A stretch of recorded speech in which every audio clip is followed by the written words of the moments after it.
Salut à tous, c'est Neto, j'espère que vous allez bien. Aujourd'hui on se trouve pour une nouvelle vidéo et on va apprendre à faire un logo YouTube. D'ailleurs dans le prochain tuto on verra comment faire une bannière. Et c'est bien vraiment d'avoir un lien entre le logo et la bannière. Donc ici on va prendre l'exemple de Squeezie. C'est ce qu'on appelle l'originalité. Donc Squeezie par exemple en bannière, moi je pourrais prendre ça. Et en photo prendre ça. Pourquoi? Bah déjà il a exactement la même tenue en fait. Il a les cheveux blonds, il a une chemise rouge. Et il faut vraiment qu'il y ait un raccord, comme ça les gens ils comprennent qu'il y a une certaine logique, tu vois. Donc là aujourd'hui on va s'attarder plutôt sur le logo. Alors si vous prenez une photo, bien sûr, bon il n'y aura pas grand chose à faire, hein, là je vous avoue. Donc préconisez une photo, et en deuxième cas, essayez de faire quelque chose, genre du dessin ou quelque chose comme ça. Donc si vous savez bien dessiner, c'est parfait, dessinez. Et après sinon, si vous êtes vraiment jeux vidéo, et bah là c'est ce qu'on va voir aujourd'hui, c'est comment faire un logo de jeu avec soit son pseudo, soit son jeu préféré, ou alors pareil dans la prochaine vidéo une bannière du même style. Alors déjà la première chose à faire ça va être de vous abonner à ma chaîne, c'est pas possible. Voilà. Faut télécharger Photofiltre 7. Donc vous allez sur le site qui est là mais qui est aussi dans la description et vous téléchargez la version française ou anglaise, de toute façon ça change rien. Donc voilà, ils sont là les liens. Donc voilà, là on est sur le logiciel. Maintenant ce qui va être vraiment important c'est de trouver une image de qualité.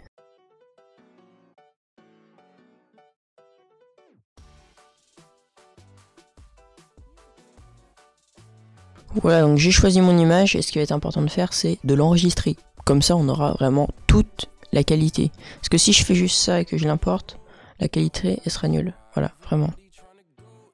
Ensuite ça sert à rien d'aller chercher dans vos fichiers, hein. L'image elle est là. Enfin si vous êtes sur Google Chrome, l'image normalement elle est là. Ou alors vous allez là, tout afficher, et l'image elle est là. Donc vous prenez l'image et vous venez la glisser ici. Donc là on a notre image.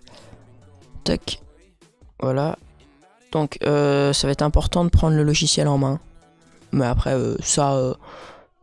c'est un logiciel qui est pas très dur à comprendre en réalité. Donc un logo c'est carré. Alors on va commencer par prendre le petit rectangle ici pour tracer une forme géométrique. Donc là en fait je fais un appui long en cliquant sur le clic gauche, excusez-moi, tac. Ensuite sur la bordure vous faites un clic droit. Vous allez dans paramètres manuels.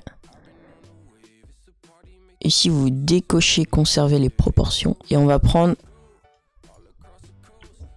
800 par 800. Et ensuite tac, ici. Donc là on va pouvoir recadrer notre image. Donc après c'est à vous d'ajuster. Là c'est vrai que sa tête elle est un peu excentrée. Donc on va mettre 600 je pense. On retourne dans paramètres manuels. Là on va pas décocher parce que c'est déjà carré. Et là sur mes 600 c'est magnifique. Tac. Voilà, donc là déjà sa tête elle est un peu plus au centre. Maintenant on va recadrer l'image. On prend les trucs de polygone, on zoome et c'est parti.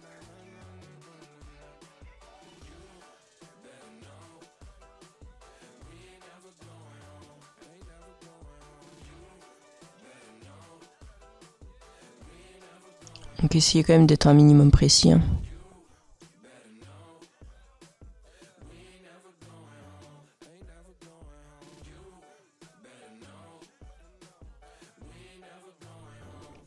Ensuite allez bien vraiment bien faire tous les angles. Hop. Et on rejoint ici. Maintenant on va dézoomer. Tac. Et on va faire dupliquer. Donc clic droit. Dupliquer.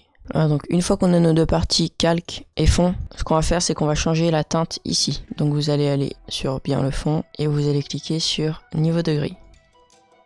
Vous faites OK. Et ensuite ici si vous voulez vraiment faire ressortir le personnage, c'est important de créer une ombre. Option, ombre portée. Vous mettez 0. Vous mettez 0. Vous laissez au noir. Après ça dépend de vous, hein. Mettez 12 parce que 12 de toute façon c'est le max et vous faites OK. Et là on a créé une petite ombre sur notre perso. Maintenant il va falloir vraiment jouer sur la colorimétrie pour essayer vraiment de leur faire sortir. Saturation et un contraste. Et voilà. Et là ça va ressortir. On peut même refaire une saturation. Voilà. Donc là comme ça notre personnage il ressort vachement de notre image. On peut même accentuer encore. Par contre, tac, c'est sur lui. Variation de teinte. Et là, ok. Donc là ça fait un peu plus jaune. Donc vous voyez c'est pas très compliqué. Mais ce qui va être important maintenant c'est vraiment qu'il y ait un raccord avec la bannière. Donc vous pouvez faire fichier, enregistrer sous important en JPEG.